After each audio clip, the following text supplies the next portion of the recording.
Herald online classes में आपका स्वागत है।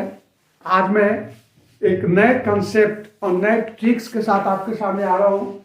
ध्यान होगा कि पहले मैं आपको कुछ क्लास लिया था, उसमें मैंने आपको बताया था कि त्रिघात बहुपद का गुणनखंड, factorization of the cubic polynomial, इसका जो विधि आपके सीबीएसई बोर्ड पर है या अन्य बोर्ड पर है, उसका दो विधि है, दोनों मैंने आपको पढ़ा चुका हूँ। लेकिन जो एक विधि जो क्लिष्ट विधि है, मैं चाहता हूं कि पहले आपको उसको कराऊं और अब तब जाकर आप अवगत हो जाए कि आखिर इस क्वेश्चन को हल करने में कितना समय लगता है। और उसके बाद में आपको कुछ दो अलग से विधि दूंगा, हेराल्ड विधि दूंगा। इसके आधार पर देखिएगा कि इस क्यूबिक इक्वेशन को, जो क्यूबिक पोलिनोमियल है, उस क्वेश्चन को भी आप 30 सेकेंड में कैसे हल कर लेते हैं। इसलिए दोस्तों आप तैयार हो जाओ क्यूबिक पोलिनोमियल का गुणनखंड 20 से 30 सेकेंड के अंदर निकालने के लिए। बस आप कंसेप्ट समझते रहिए। पहले मैं सिंपल विधि करा देता हूं। जैसे क्वेश्चन है कि x cube minus 6x² plus 11x minus 6। ध्यान होगा इसका जो डिवीजन मेथड है, डिवीजन मेथड में क्या होता है कि इसको पहले बेस लगाते हैं और यहां से हीट एंड ट्रायल मेथड लेते हैं, क्योंकि -6 का जो गुणनखंड पहले ट्रायल में x इक्वल टू 1 रख के देखते हैं। अगर 1 करके देखते हो तो 1 का क्यूब मतलब -6 प्लस 11 माइनस 6, और यह आपका हो गया 12 माइनस 12 इक्वल टू 0। तो इस ढंग से एक चीज अपना कंफर्म कर लिए कि चूंकि x इक्वल टू 1 रखा है, इसलिए इस दिए गए समीकरण का एक गुणनखंड x माइनस 1 होगा। ये मैं आपको सीबीएसई का क्लास 9 से पढ़ा रहा हूं, क्यूबिक मेथड का। अब उसके बाद अपने को दो और निकालना है, तो दो निकालने के लिए जो आपका जो विधि है वह विधि है कि x cube minus 6x² plus 11x minus 6 को भाग देते हैं x माइनस 1 से। और जब इसको भाग देते हैं तो भाग देने के बाद चूंकि यह x क्यूब है, यह x है, तो x² से निकालते हैं। जब x² से करते हैं, x² को x से मल्टीप्लाई करेंगे तो x क्यूब, और -1 को इससे करेंगे तो x² हो जाएगा। और आपको ध्यान होगा यहाँ साइन चेंज हो जाता है, तो साइन चेंज होने के बाद ये कैंसिल हो जाएगा। यहाँ -6² है या प्लस x² हो गया, तो यहाँ आपको -5x² हो गया और 11x माइनस 6। अब देख लीजिए यहाँ -5x² है, तो यहाँ अपना इसको -5x से मल्टीप्लाई कर देंगे, तो यह हो जाएगा -5x² और माइनस माइनस प्लस हो जाएगा 5x, और चूंकि माइनस से किए थे तो ये आपका हो गया -5x² और प्लस 5x। अब दोस्तों देखिए कि इसके बाद इसका जो हो जाएगा आपको यह यहां प्लस ये हो जाएगा आपको 11x, यहाँ एक माइनस साइन आ गया, तो माइनस साइन आने के बाद -6² से हो गया ये -5x² और 11x माइनस 6। अब दोस्तों इसको ये हो जाएगा आपको यहाँ जो करेंगे तो हो जाएगा 6x माइनस 6, और जब 6x माइनस 6 हो गया तो अगर इसको आप 6 से मल्टीप्लाई कर देंगे तब जाके आपका क्वेश्चन हो जाएगा 6x माइनस 6। यहाँ से आपको कैंसिल हो गया। इसका मतलब जो ऑब्वियस का आंसर हो गया वह हो गया x माइनस 1 और x² माइनस 5x प्लस 6। अब दोस्तों यहाँ इसका जो गुणनखंड निकालने हैं, इसके लिए आपके पास में एक तो मैजिक विधि बतला चुका, हालांकि विधि मैंने आपको काफी पढ़ा चुका हूँ। क्वाड्रेटिक इक्वेशन को पोलिनोमियल के लिए आपको काफी मेथड दे चुका हूँ। जो आपको पसंद है उसे करें। फिर थोड़ी सी मैं रिमाइंड कर देता हूँ कि एक इसको है जो x² minus 5x minus plus 6 है। दोस्तों एक तो मेथड दिया था मैजिक विधि, मैजिक विधि में इसको x लिख लीजिए और इसको +2 और +3 कर दीजिए, सॉरी -12 -3 कीजिए। आखिर क्यों? क्योंकि -2x और -3x माइनस 5x हो जाएगा, तो जब भी ये माइनस करेंगे तो इसका मतलब एक गुणनखंड इसका x माइनस 2 हो जाएगा और दूसरा गुणनखंड x माइनस 2 होगा। याद कीजिएगा पुराने वीडियो अपना कि पहले क्या करते हैं कि x को x एंड x लिख सकते हैं, या इसको ऐसे कीजिए कि 1 एंड 1 लिख सकते हैं और फिर x लगा देते हैं, फिर 2 का फैक्टर 2 एंड 3 लिखेंगे। लेकिन चूंकि माइनस साइन है, मतलब इसको आप ये करना है मैजिक विधि में इस दोनों का जो योगफल होना चाहिए वो बीच का नंबर आना चाहिए। तो चूंकि मैंने इसको गुना करेंगे तो -2x और -3x तो -5x हो जाएगा, और +6 इसलिए लिखा है कि -2 इंटू -3।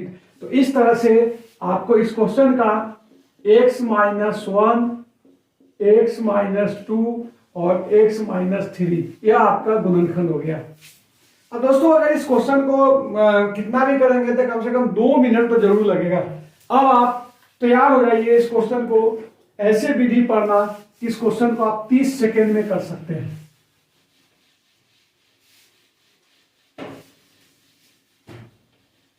तीस सेकेंड में करने के लिए आपको एक लॉजिक लगाना है। लॉजिक ये है कि देखिए यहां -6 है और यहां +6, तो -6 का जो गुणनखंड होगा, मतलब कि इसी क्वेश्चन को मेथड 2 से दे रहा हूं। मेथड 2 से अगर देते हैं तो इसको -6 को गुना +-1 गुणनखंड हो जाएगा, +-2 +-3 +-6, इसी में से कोई गुणनखंड होगा। और चूंकि x की अधिकतम घात 3 है तो इसका 3 ही गुणनखंड होगा। अब आप इसको सबसे पहले -1 रख के देखिए। अब यदि इसको -1 को, अब आपको पहले जो हीट एंड ट्रायल देते थे वो आपको नहीं करना है। आपको क्या करना है कि इसमें से पहले -1 करके देखिए। अब -1 ही नहीं, आपको फिर से मतलब आपको एक चीज रिमाइंड कर रहा हूं मैं आपको कि इसको आप +-1 +-2 +-3 और +-6 हो गया। अब आपको इस 4 टर्म से इस तरह से प्लस कीजिए कि उसका गुणनफल ए हो जाए, -6 हो जाए, और योगफल जो होगा वह भी आपको -6 हो जाए। क्योंकि तो इसके लिए अगर आप देखेंगे कि -1 -2 और -3 लेते हैं 3, तो देख लीजिए इसका 1 3 और 3 -6 हो गया, और गुणनखंड भी कितना हो जाएगा, -6 हो गया। इसका मतलब आपको दोस्त कुछ नहीं करना है, इसका एक गुणनखंड x -1 x -2 और x -3 बात मतलब। अगर आप इसको और करोगे तो आपको ए भी तो मैं आपको पहली बार पढ़ाने के लिए समझा रहा हूं, तो ए भी करने की जरूरत नहीं है, डायरेक्ट आप इस स्टेप पर आ जाओगे। तो आप अब याद करो, भाजक विधि हो गया या एक और विधि मैंने आपको बताया था, इसके अलावा ये कितना सिंपल हो गया। अब कभी कभी क्या होता है कि आप आंसर सही है कि गलत है इसको आप जांच सकते हो। इसको जांचने के लिए उसके लिए मैं आपको 2 विधि दे रहा हूं। एक विधि है कि जैसे आपको ध्यान होगा क्यूबिक इक्वेशन के लिए मैंने कल में आपको पढ़ाया था कि अल्फा बीटा गामा, मतलब इसका 3 जीरो हो गया ना, तो alpha plus beta plus gamma यह होता है -b/a हो जाता है, और alpha beta gamma equal to c/a हो जाता है। अगर इसको देखिए कि सही हो रहा है कि नहीं, आपको ये तो मैंने समझाने के लिए किया। अब आप देख लो 1 -2 -3 कितना हो जाएगा, -6/1 हो गया ना। तो यदि ये इसके बराबर हो जाएगा b/a, तो इसका मतलब आपका इक्वेशन सही है। इसके बाद और भी चेक कर सकते हो, -1 × -2 -3 = -6, तो c/a हो गया। तो इस विधि से भी आप इसको चेक कर सकते हो और आप बता सकते हो कि जो आपने क्वेश्चन निकाला वह सही है। उसके बाद इसको चेक करने के लिए एक और विधि है, वह विधि है वैदिक विधि। वैदिक विधि में इसको कैसे चेक करते हैं वो मैं आपको बता रहा हूं। आपको इतना ध्यान हो गया कि इसका 3 सॉल्यूशन हो रहा है। अब किसी एक को, मतलब आपने इस क्वेश्चन को जो हल किया है, तो क्वेश्चन का हल हो गया x -1 x -2 और x -3। यह हो जाएगा आपको x³ -6x² प्लस 11x -6। अब देखिए चेक करने के लिए मैं आपको वैदिक विधि दे रहा हूं। पहले नॉर्मल विधि दिया था, इसमें क्या करना है कि x का वैल्यू कोई भी 3 दिया हुआ है ना, किसी एक को रख लीजिए। जैसे अगर 1 रखते हैं तो 1 -1 1 -2 एंड 1 -3, और यह हो जाएगा 1³ -6 प्लस 11 -6। ठीक है। अब इसको अगर आप इसको करते हैं तो 1 माइनस 6 माइनस 11, तो देखिए ए भी 12 हो गया, माइनस 12 इक्वल टू 0, और ए 0 हो गया तो पूरा 0 हो गया। तो चूंकि जो आपने गुणनखंड निकाला, आप देखो कि गुणनखंड इसी का है ना फैक्टराइजेशन, तो जो भी रूट्स अगर निकालते हैं तो जो इसमें मान निकालने का वैल्यू होगा वही इस पाएगा। किसी से भी आप हो सकता है कि 2 लगाकर चेक कर लो, 3 लगाकर चेक कर लो, आपके आंसर सही आ जाएगा। हो सकता है इस क्वेश्चन से आपको थोड़ी कम समझ में आई होगी, पहला क्वेश्चन है। अब मैं डायरेक्ट मेथड पर आ रहा हूं।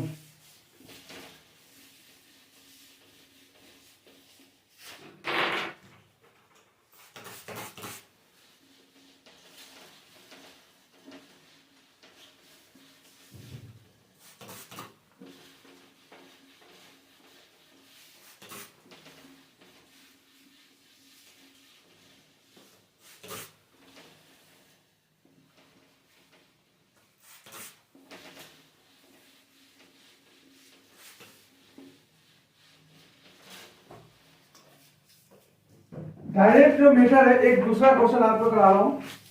क्वेश्चन है x cube plus 8x square plus 17x plus 10, यह क्वेश्चन है। अब दोस्तों देखो कि यहां जो है प्लस 10 है, तो इसका मतलब इसका कोई भी गुणनखंड ऐसा नहीं होगा जिसमें कि साइन माइनस होगा। तो इसका मतलब आप देख सकते हो इसका गुणनखंड +1 हो सकता है, +2 हो सकता है, +5 हो सकता है, और +10 हो सकता है। ध्यान दीजिए, अब आप इसमें से कोई 3 होगा, 3 को आप इस तरह से जोड़िए कि वह 10 हो जाए, और इस तरह से गुणा कीजिए कि वो 8 हो जाए। तो बहुत सिंपल, 1 + 2 + 5 इजिकल टू आपको 8 हो गया, और 1 × 5 सॉरी 1 × 2 × 5 इक्वल टू 10 हो गया। बस तैयार हो जाइए। इसका एक गुणनखंड x + 1, दूसरा गुणनखंड x + 2, और तीसरा गुणनखंड x + 3। बस आपका आंसर आ गया। अब आप देखो कि यदि थोड़ी सी आप प्रैक्टिस कर लेते हो तो मेरे ख्याल से ये भी आपको ध्यान में आ रहा है। इसको कर तो ये दोनों जो कैलकुलेशन है वो मानसिक कैलकुलेशन है, तो डायरेक्ट आप आंसर निकाल सकते हो। अब रहा कि आप जांच करने के लिए मैंने आपको 2 विधि बताया था। एक विधि ये है कि आप इसका वैल्यू पुट कर दीजिए, क्योंकि आप देखते हो कि इसका जांच करने के लिए कि आपको 3 वैल्यू है। अब आपको ध्यान होगा कि यहाँ alpha plus beta plus gamma equal to 8 होगा। आप देख लीजिए 1 + 3 अब 5 8 हो गया। आगे कर इसी ढंग से अल्फा × बीटा × गामा करेंगे तो 10 होगा, तो आपको तीनों को गुना कर लीजिए तो 10 हो जाएगा। इस ढंग से दूसरा बात है, वैदिक गणित से भी आप इसको हल कर सकते हो। मेरे ख्याल से ऑब्जेक्टिव क्वेश्चन में आपको जांचने की कोई जरूरत नहीं, मैं आपको ऐसे ही बतला दिया हूँ। बाकी जो गुणनखंड है उसको आप बहुत ही सरल ढंग से कर सकते हैं। आशा करता हूं ये आपको दोनों क्वेश्चन बहुत ही सरल भाषा में आप समझ में आ गया होगा।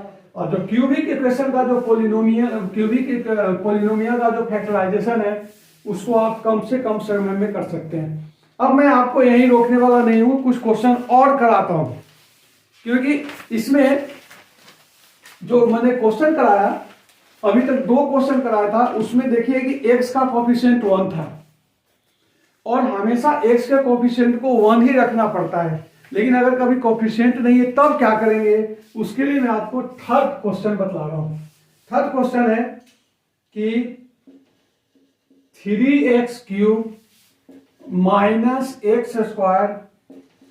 - 3x + 1। अब इसको भाग दे दीजिए 3 से, तो x³ - 1/3x² -x + 1/3। अब आपको फिर क्या करना है, अब 1/3 है, 1/3 के चूंकि यहाँ माइनस साइन भी है 2 जगह, तो इसका मतलब इसका कोफिशिएंट हो सकता है +-1 और +-1/3। अब आप ट्राई कर लीजिए, यहाँ चूंकि प्लस साइन है तो इसका मतलब दोनों प्लस होगा या दोनों माइनस होगा, तब जाकर अपना क्वेश्चन को हल कर सकते हैं। इसका मतलब आप कुछ भी नहीं करना है। आप देख लीजिए कि -1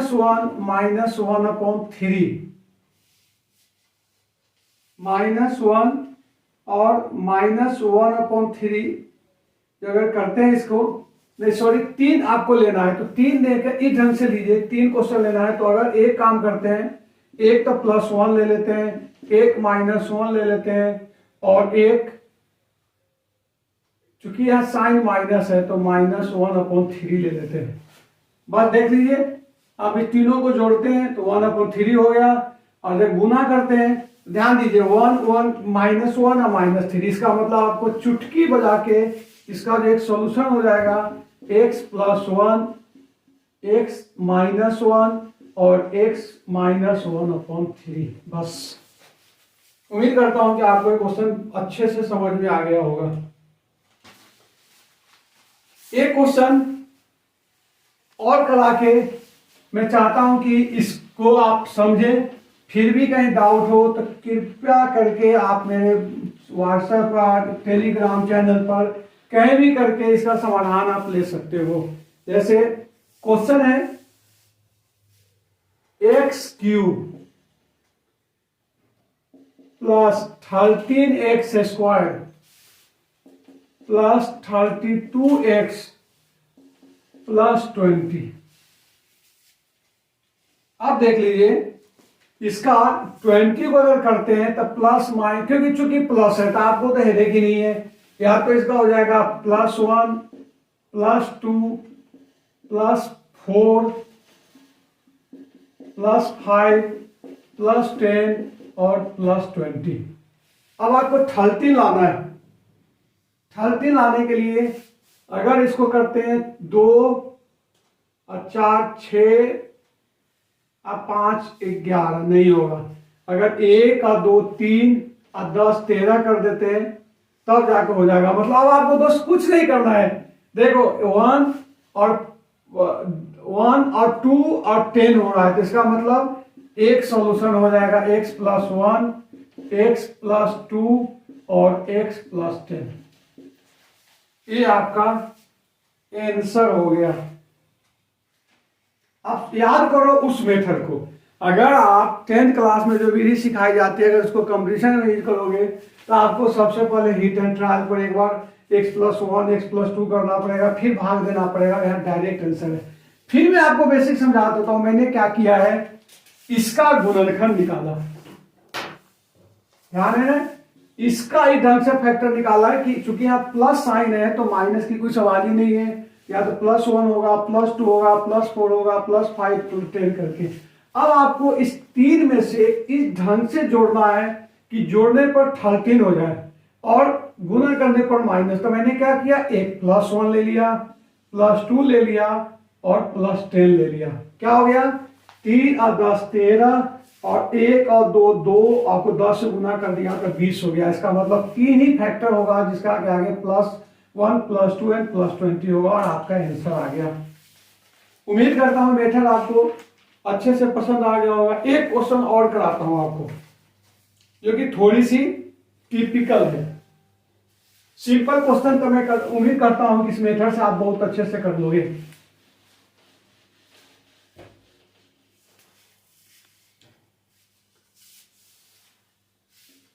y³ + y² -2y -1। वही करना है आपको, y³ + y² -2 -1। जब भी इस तरह से क्वेश्चन आएगा तो आपको ये तो y हो गया ना।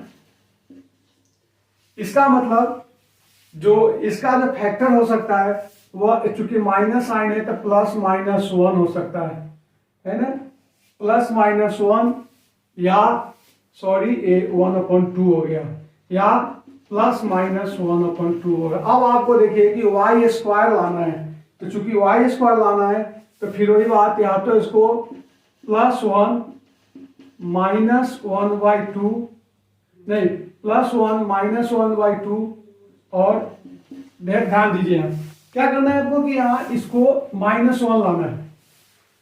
और यहाँ आपको y/2 है, तो इसको +1 कर दीजिए, -1 कर दीजिए और -1/2। यही 3 फैक्टर हो जाएगा। क्यों?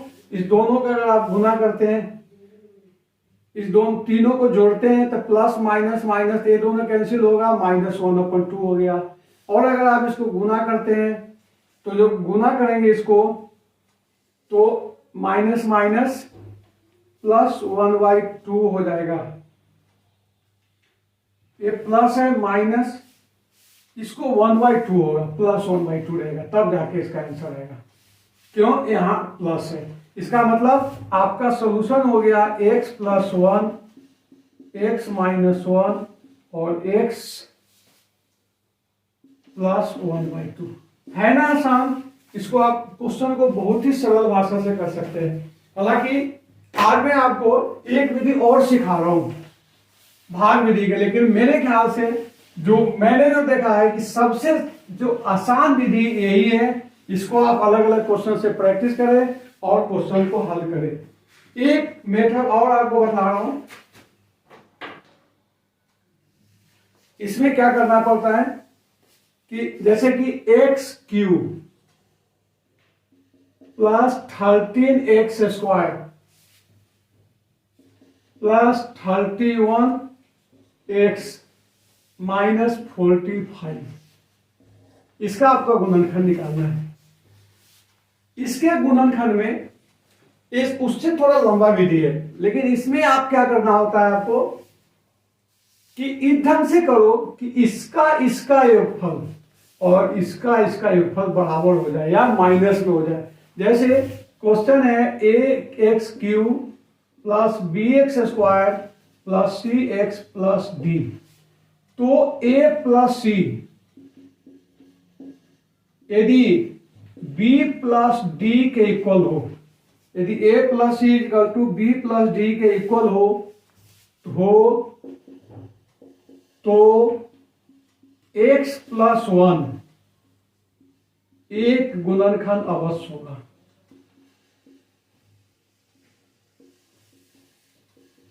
और यदि a + c = -b + d, ध्यान दीजिए, तब x - 1 एक गुणनखंड अवश्य होगा।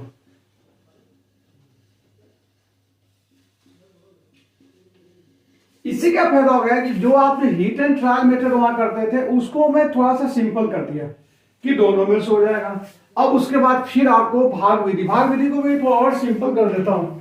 अब देखिए दोस्तों कि पहले इस क्वेश्चन को समझिए। यहां अगर आप देखते हो,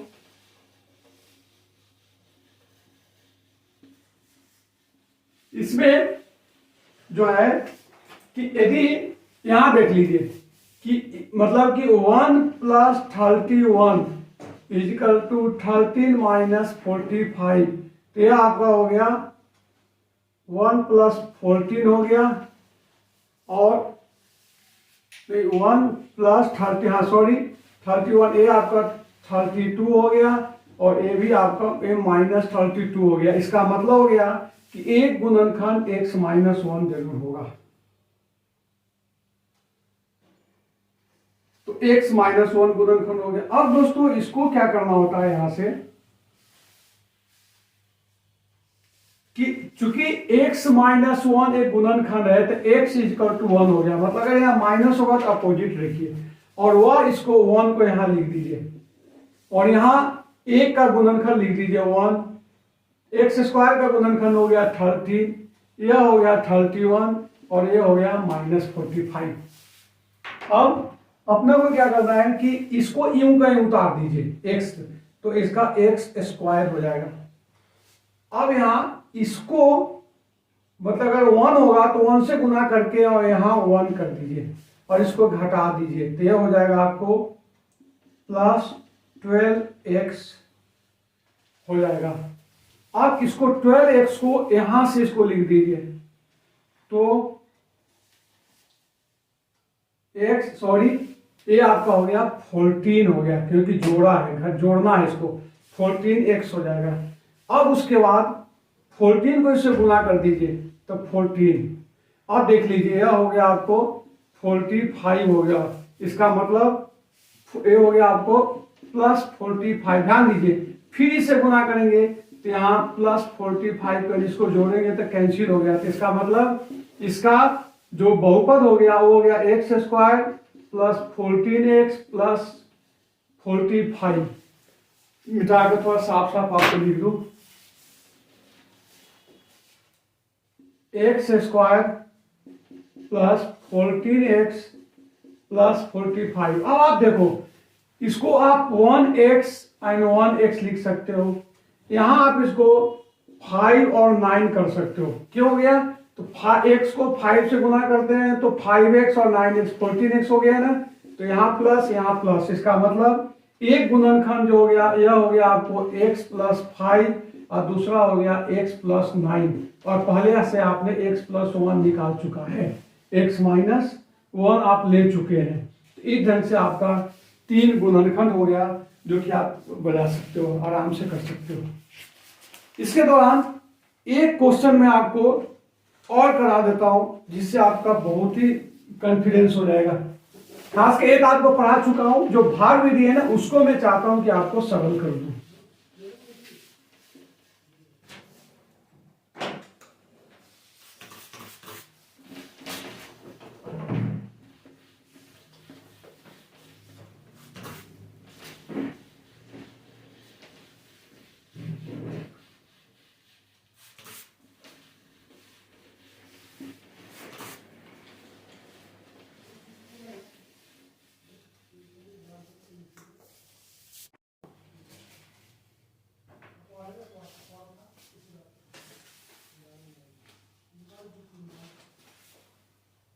क्वेश्चन है 4x cube plus 20x square plus 33x plus 18। अब इसको देखिए 4 एंड 30, 4 एंड 33 हो गया 37 और यह हो गया 38 जिससे कि जो इक्वल टू नहीं है। इसका मतलब इसमें कोई भी गुणनखंड मतलब कि x प्लस 1 या x प्लस x माइनस 1 इसका गुणनखंड नहीं होगा। अब चूंकि यहाँ 18 है तो 2 करके देखते हैं। 2 यदि करते हैं तो 4 इंटू 8 मतलब -2 कीजिएगा तो एक बार -2 करके देखते हैं तो हो जाएगा 4 into -8 plus 20 into x square है तो 4 प्लस 33 इंटू -2 और प्लस 18। अब हो गया -32 -64 और यह हो जाएगा आपको 80 प्लस 18। अब देख लीजिए यह भी हो जाएगा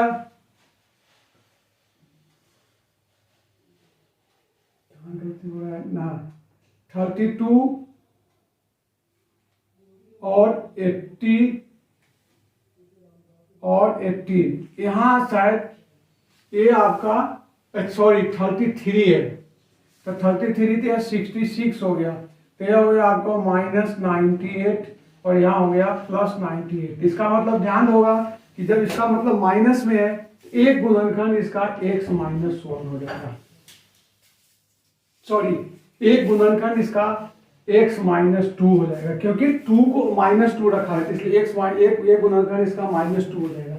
अब आप इसको जो मैं आपको सिखाना चाह रहा हूं यहां से इसको समझिए कि चूंकि एक गुणनखंड -2 है तो अपन क्या करेंगे अब इसको कि यहां 4 लिखेंगे या इसको एक लैंग्वेज देता हूं, लैंग्वेज दे रहा हूं कि यहां जो है कि x q का कोफिशिएंट है ना और यहां x स्क्वायर का कोफिशिएंट है, यहां x का गुणांक और यहां कांस्टेंट नंबर।